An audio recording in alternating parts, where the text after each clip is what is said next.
വന്നിരിക്കുന്നത്. ഇന്ന് എൻ്റെ അനിയൻ കീബോർഡിൽ ആർക്കും മർമാദം വായിക്കാൻ പോവുകയാണ്. ഞാൻ എൻ്റെ അനിയനെ കാണിച്ചു തരാം. ഇവനാണ് എൻ്റെ അനിയൻ. അപ്പോൾ നമുക്ക് വീഡിയോയിലേക്ക് പോകാം. ഇതാണ് ഇവൻ്റെ കീബോർഡ്. ഇത് യമഹേൻ്റെ ആണ്. ഇതിലാണ് ഇവ എല്ലാ ദിവസവും പ്രാക്ടീസും ചെയ്യുന്നത്.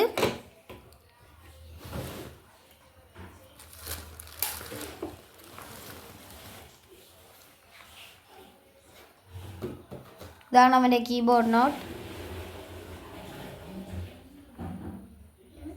ഇവന് വേറെ പാട്ടുകളും അറിയാം. അതെല്ലാം നമ്മൾ വേറൊരു വീഡിയോയിൽ കാണിക്കുന്നതായിരിക്കും. അപ്പോൾ 3, 2, 1 സ്റ്റാർട്ട്.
അപ്പോൾ ഇതാണ് എൻ്റെ അനിയൻ വായിച്ചത്. നിങ്ങൾക്ക് എല്ലാവർക്കും ഇഷ്ടപ്പെട്ടെങ്കിൽ നിങ്ങൾ ലൈക്കും ഷെയറും സബ്സ്ക്രൈബും ചെയ്യാൻ മറക്കല്ലേ.